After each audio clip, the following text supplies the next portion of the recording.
Let's move on to a guy who just talked about a couple seconds ago, Giannis Antetokounmpo. Damian Lillard got traded to the Bucks a couple weeks ago. Man, they have been even in the preseason. I like how they've seen defensively. I got some questions about them, but my question to you, Pat, because I haven't really heard your opinion on this outside of what we talked about in the group chat. What do you think about the trade? Of course, like everything that went on, and do you think they should be only Eastern favorites, or should they just be title favorites in general? Yes, but no, but yes. I actually think the trade is okay. I'm gonna preface this by saying if you have a chance to go get Damian Lillard, you go get Damian Lillard. For one, he's one of the 75 best players ever played a game of basketball. Also, I love Dame. He should not be on that list. He should. Not over Dwight. No. Not over Dwight. That was bogus. But Dame being on that list will look better in 20 years than it looks to you right now, I think. 100%. But as in the year that was made, hell no. No, like Dame. Whatever. Yeah, whatever. But he's one of the 75 best players. Also, Giannis doesn't sign that extension. I'm sure if you don't go out and get Dame. Also, it's a great business move. You playing fucking Milwaukee. You got to keep people interested. You got to keep making money. But all that being said, I think the trade was a slight overreaction.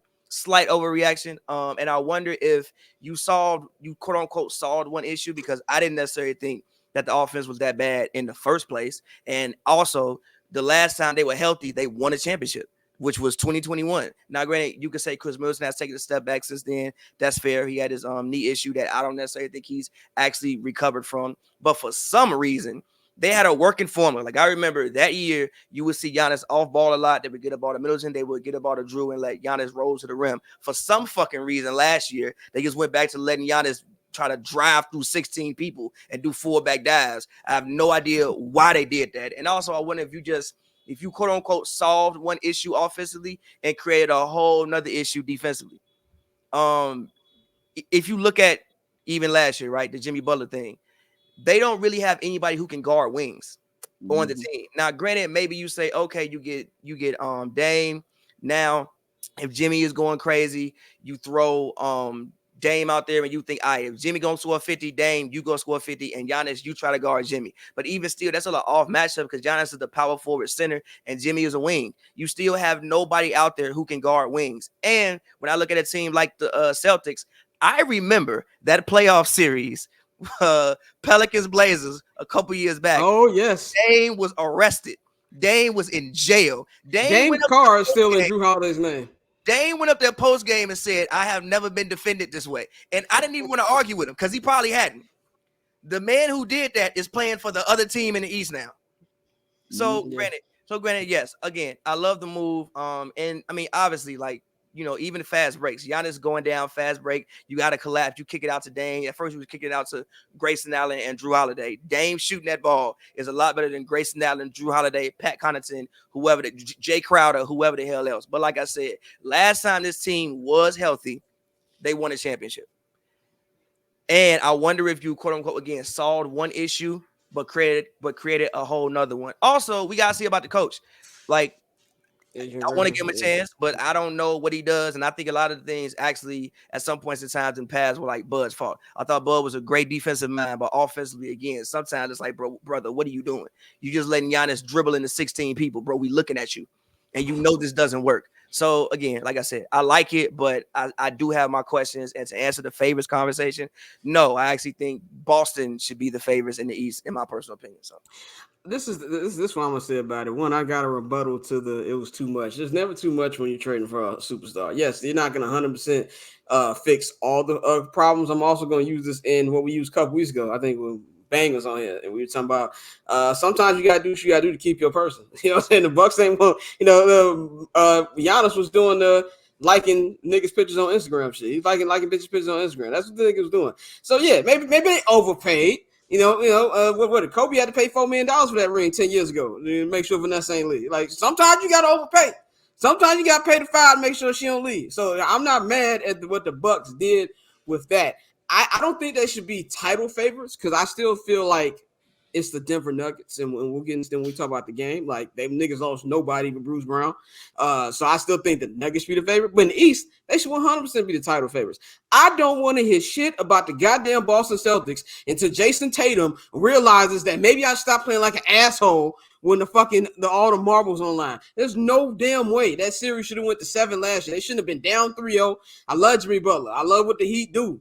But there's a lot of shit that the Heat shouldn't have been there because the Bucks shouldn't have lost to them niggas and the Celtics shouldn't have lost to them niggas. So instill him and Mr. I Can't Dribble, Daniel from Insecure himself, Jaylen Brown, can actually play together as one, and Joe Mazzulla actually use his timeouts. I got questions about the Celtics. They're relying a lot on Al Horford, and his old age, and Porzingis is good. Can the nigga stay healthy? So they've got a lot of questions too. So I do feel like the Milwaukee Bucks should be the Eastern Conference favorites, just because as many questions I have about Milwaukee, I got way more questions about Boston. I'm riding with Boston as a favorite too, just off the strength that you're adding a veteran NBA champion in Jrue Holiday to kind of be the voice of reason. Marcus Smart, when they traded Marcus Smart, I was really leery of that decision because that's taking away a big part. You're taking away your heart and soul, your defensive. He does a lot of the intangible stuff, but now you bring in a better version of Marcus Smart and Jrue Holiday. I think they won't have those lapses come April, May, when they're facing Miami down here. I don't think they'll allow it to get to 3-0. So I really do like the Boston Celtics as the favorite. I think adding KP is huge. I don't think they really are missing anything in trading Robert Williams. I think they got to upgrade in KP. Jrue Holiday is that piece right there to tie it all together. The Bucks, we've seen this time and time again. Every time a superstar gets traded to a new team and everybody hops on that team as the flavor of the month, that team is going to win it all. It does not work like that. This is professional sports, and they have to build chemistry. There's too many moving parts from the Milwaukee side that I agree with Pavy that has left, that they're going to have to work through that, and you're implementing a new coach. So it's going to take time for the Bucks. Ask me this question next year after a full year of them playing, now that we know Giannis will be there, but I'm still riding with the Boston Celtics. Yeah, I agree. I think we go a little too hard on the Celtics because of their shortcomings without realizing they got two of the best wing players in the league, and they both still under 25, right? Yeah, I'm tired of hearing about the age. It's like hearing about no. You got to mention it though. Age.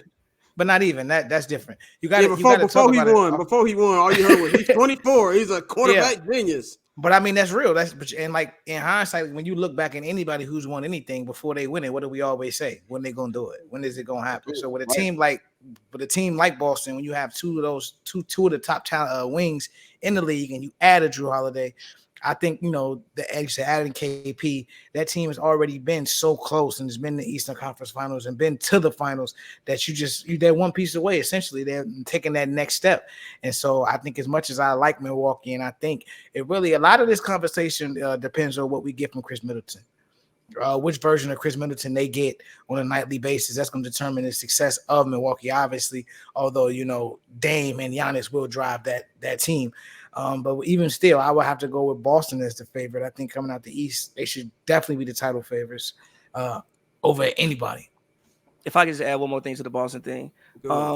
Also, I think sometimes in Milwaukee, when you talk about Jrue's offense, I think sometimes Jrue, and many times, damn near, especially down the stretch, because Giannis can't shoot free throws, so you don't really want him getting fouled. He was the number one option sometimes, number one or number two option. I think that's a little bit too much to ask for Jrue Holiday. I don't think he's that talented of an offensive player to be, one of the main guys, especially down the stretch.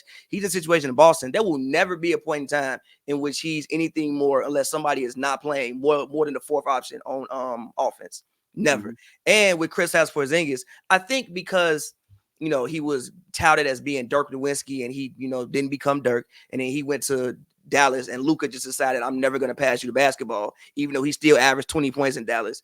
We act like KP just can't play basketball. I understand the man gets hurt sometimes, but last year he played 65 games. He had probably the best season of his career last year in Washington. Now you can say that's because, he got the ball alive, Bradley Beal went there, whatever. But he had one of his best seasons last year in Washington. And I don't think we're giving enough credence to his rim protection.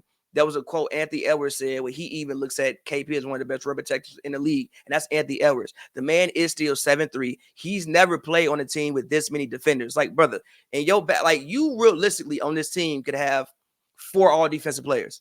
Like, you got Drew Holiday, you got Derek White, you have Jaylen Brown, you have, well, not Brown, but you have Tatum. I think when Tatum locks in, he's a really good defender as well. And then KP on this team, last year he averaged 1.5 blocks. He should average 2.